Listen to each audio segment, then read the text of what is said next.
Hey guys, Palsteron here, and today let's talk about my day 3 update for the Walking Calamity Bear Shaman. So yesterday I killed Arbiter over on stream on twitch.tv/Palsteron, and in general we're just going through the motions, going through the bosses, getting to tier 15s, now tier 16s. I unlocked all the boss rewards, so we're now at the highest difficulty of bosses. They have upwards of sometimes 10 million HP, and I can safely say that the build holds up to the very end game. In this video we are going to talk about one of the biggest issues the build had, which is energy shield recovery, which I fixed with a unique belt called Chevron Satchel. You guys might know this belt already. It's been, if you've played in the past, it has been meta at some point, but it will have a revival for this build in particular. Then we also got finally Berserk into the build, which was a huge damage multiplier, but it does even more than that. It also gives you armor and stun recovery, more on that in a bit. But to glue this all together, we also used the was it Lords of the Wilds keystone? Yeah, Lord of the Wilds keystone with a scepter, so we can now use a talisman and a scepter at the same time, and it makes sense for both the flask recovery from the belt and also getting Berserk uptime. So I'll weave all that into this video and explain my thought process. To show you off the recovery with the Chevron Satchel, I'll quickly go into a map. So this one makes it so your energy shield recovers off of your life flask. I'll quickly go here. I already cleared the abyss, unfortunately, but so I'll go here, and you will see enemies attacking you, you trickling down. I'm pressing the life flask and it goes back up, right? So I could literally stand here and chill. You get a little bit of passive life recovery, but you obviously cannot do this forever. But just to kind of showcase you that this is quite good, I can also go into the breach. Right now I won't have too many life flask charges, so obviously you can't do this forever. Let's just quickly clear this a little bit so we can keep moving. Boom. All right, once the Walking Calamity is over, I hope the breach is still up, so then I can show you a little bit more of the phase tanking. All right, let's let it run out. 3 seconds, so mobs can actually survive. All right, there you go. So now I'm going to walk up here, and you can see I'm getting clobbered. There's a rare over there. I press the life flask, press the life flask. There you go. You can do this forever, ad nauseum. Obviously not forever, but don't do this forever.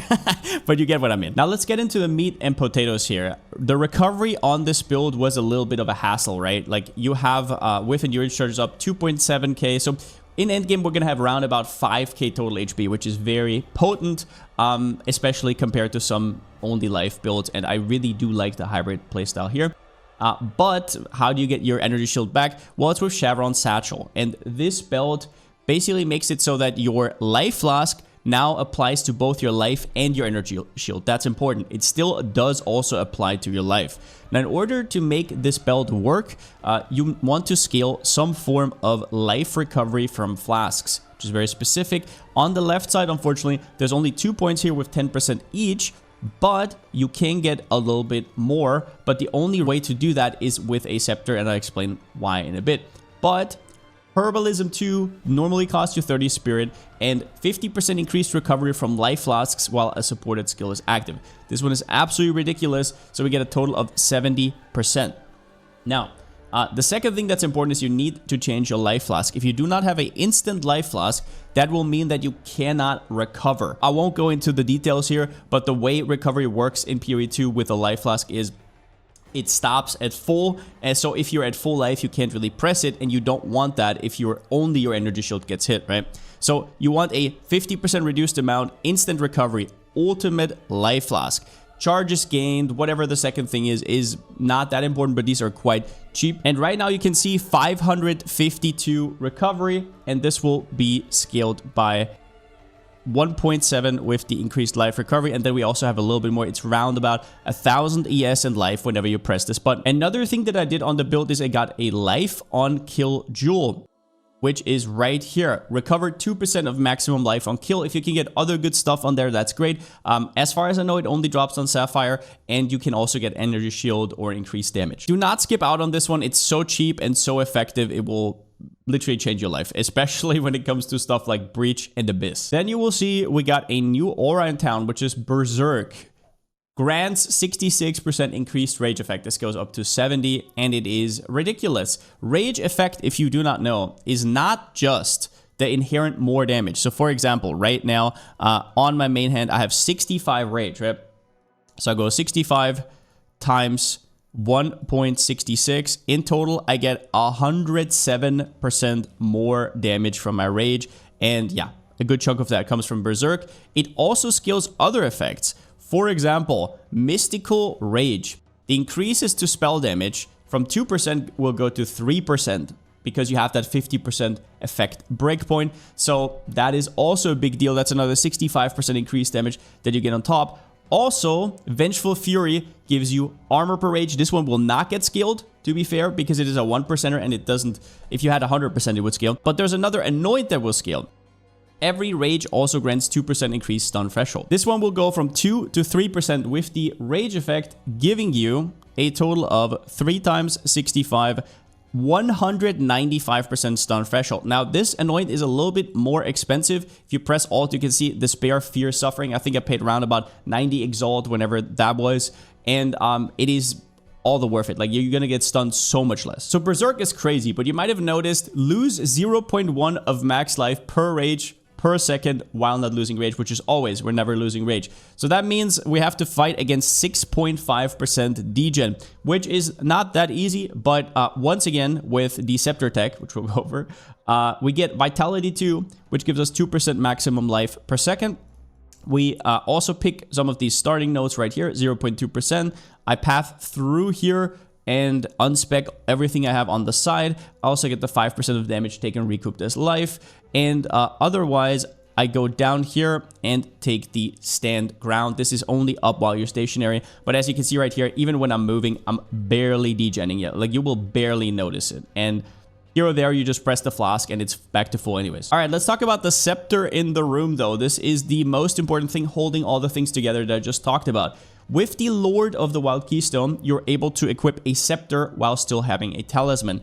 Under 2 conditions, you get 50% less spirit, and everything has 50% less reservation efficiency. If you're confused about reservation efficiency, it's quite easy. If it's a non-minion skill, this says 30 spirit, it's now double. It's 60, right? It's not 50% more, it is double. All right, so that's a big downside. The 50% less spirit itself, well, the scepter gives you a ton of spirit back, so that is not really the big deal. The big deal is really that everything costs double. So we have to make some cuts. For example, I cut the Bramble skin and I cut the other aura that helped you freeze. But now it's just Charge Regulation, Berserk, Herald of Ash, and your Savage Fury is free. Once again, make sure that wherever you don't have your talisman, you have the Savage Fury allocated. You will still get the buffs and everything, and all the other ones you have in the other weapon set. So for example, here and here. Now you will notice though that there's a new aura up top, which is called Purity of Lightning, and which purity you take does not really matter, but if you don't know, scepters come with inbuilt auras, and these are free.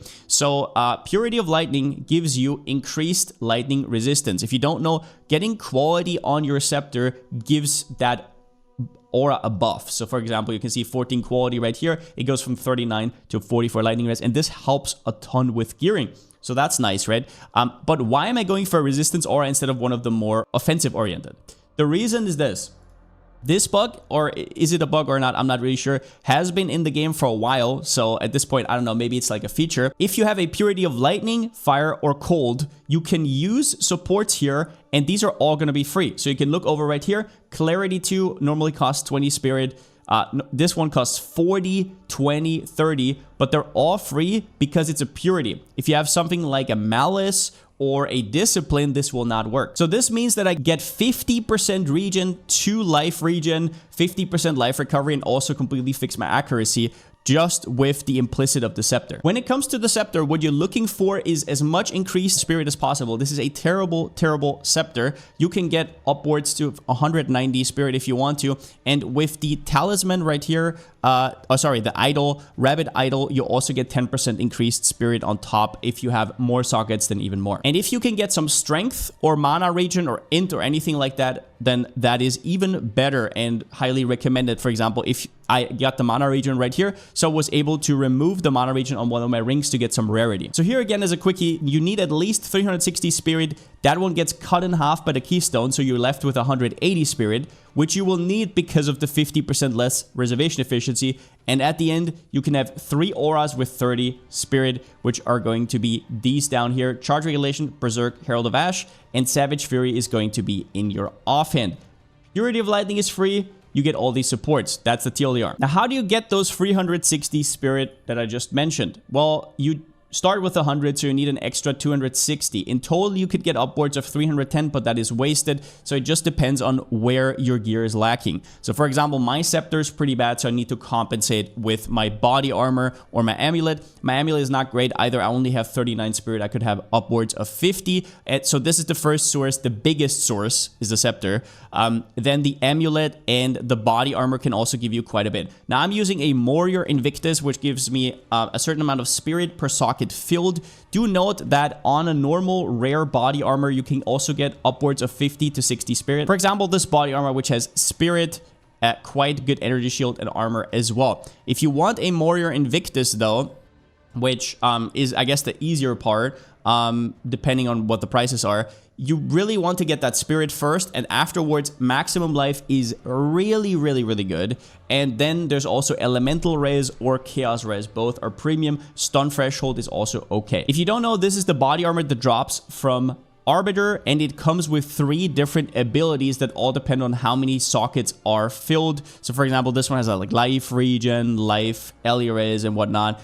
So yeah, getting the right one, it will be quite pricey. One thing to mention, sometimes this game is a little bit buggy with the purity and being able to reserve these for free. So if it doesn't work for you, turn off all your auras and then try again. Sometimes it's a little buggy. Another thing I want to mention is that I'm currently using Fury of the King, so my gameplay looked a little bit different. I have this Molten Crash ability, but nothing else in the build really changes in terms of your playstyle. The only thing that I don't have anymore is Bestial Rage, because my damage is full fire. You should still have this if you have a normal talisman. Also, I want to tell you straight up that I've seen people do even more damage than me with just normal rare talismans, and this one is currently just extremely expensive. So it's something you save up for, but it is not necessary for any of the current setup that we talked about, and sometimes even worse depending on how you like to play the game.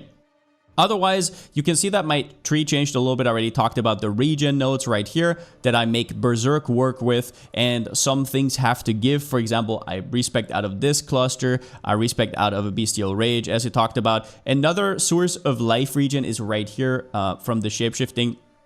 Also super strong. In terms of gear, this is where I started to go into more rarity, because rarity is king in this game. I also went for a ton of extra chaos res. You gotta remember that our armor also applies to elemental quite a bit. It applies to physical, but it does not for chaos. So I'm now also almost chaos capped. Abysses have gotten a lot easier because of this. Otherwise, I don't think I upgraded much. I had to change the boots because I needed different resistances.